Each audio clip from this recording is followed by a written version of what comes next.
Quanta gente por aí tem a carteira de habilitação, mas fica lá guardada na gaveta, nunca usou, tudo por medo de enfrentar o trânsito. Às vezes esse medo é tão grande que vira doença.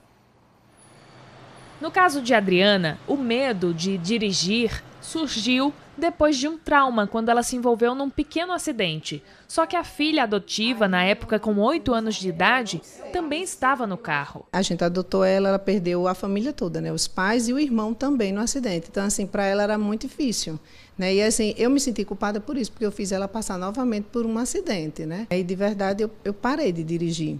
Ao entrar num carro, Adriana sentia todos os sintomas da fobia. Eu ficava muito nervosa, eu tremia muito, eu assim, não conseguia mesmo. A carteira de motorista ficou guardada durante 2 anos, até que a situação de ter que cuidar de 3 filhos exigiu um esforço a mais de Adriana. E aí ela estava determinada a enfrentar o medo. A necessidade, a força de vontade e também a insistência levaram a Adriana a reconquistar o volante. E aí, hoje em dia, não tem mais aquela tremedeira, as mãos trêmulas, as pernas, nada. Hoje em dia, ela enfrenta o volante. Agora, ela precisou voltar para a autoescola.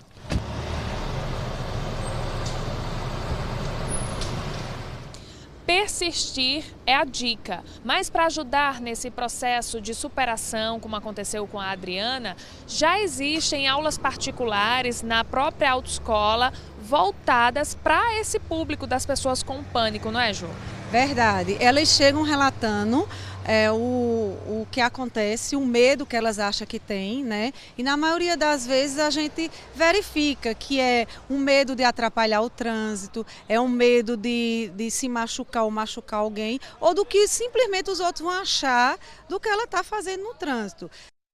É isso aí, medos, fobias, é o assunto do bate-papo sobre saúde hoje. A gente convidou o psicólogo Stefano Farias. Seja bem-vindo, tudo bom? Obrigado, Denise. Vamos começar falando desse medo aí que a gente mostrou na reportagem, medo de dirigir. Isso é comum? É bastante comum e, inclusive, é mais comum entre mulheres. Das pessoas que têm medo de dirigir, cerca de 80% é do sexo feminino. Esse medo, o nome dele é amaxofobia, que realmente é a fobia do dirigir. Maxofobia. Amaxofobia. Amaxofobia. Tem tratamento? Existe o tratamento. Todas as fobias existem tratamento. O tratamento tem a parte medicamentosa e tem a parte da psicoterapia. É possível mesmo superar e voltar a dirigir sem medo? É possível dirigir, com certeza. Nossa, que bom. O que é que caracteriza uma fobia? A fobia é caracterizada por um medo irracional e persistente de um objeto, de uma situação, que nem no caso da reportagem, de uma atividade e de um animal. Também, né? Que pode provocar ou não perigo. Isso pode ser desde a infância, algum trauma que a pessoa teve na infância, sei lá, com uma aranha, uma cobra, algo assim? Sim, uma vivência negativa com determinada situação pode sim provocar. Não necessariamente uma regra, mas pode provocar sim. Você estava me falando que nos dias de hoje a ansiedade é a grande causadora dessas fobias. Por quê? O que é que está acontecendo com o nosso mundo? O mundo hoje está mais acelerado. A quantidade de informações e que com isso as pessoas têm desenvolvido muito essa questão da ansiedade. E somos muito cobrados, né? Mercado de trabalho, escola, a cobrança é muito alta. Família, mercado de trabalho.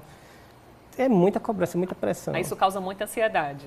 Causa muita ansiedade. E a ansiedade hoje é o nosso grande inimigo. Meu Deus, como controlá-la então? Ansiedade, um dos grandes inimigos é justamente a nossa alimentação e a nossa rotina. Quanto mais a gente conseguir estabelecer uma rotina saudável de vida, no sentido de conseguir uma atividade física, controlar a alimentação, reduzindo os estimulantes do dia a dia, como café, refrigerantes à base de cafeína, isso já melhora bastante. Qual é a diferença entre síndrome do pânico e fobia? Tem relação? Tem, as duas são os transtornos ansiosos. A fobia, ela tem um objeto direcionado. A síndrome do pânico, aparentemente, ela pode dar uma crise sem ter um real motivo para as pessoas, mas que buscando no tratamento a gente descobre o que foi que houve para desenvolver essa síndrome. São tratamentos diferentes, então? São tratamentos, a gente vai enfocar, na questão da ansiedade inicialmente.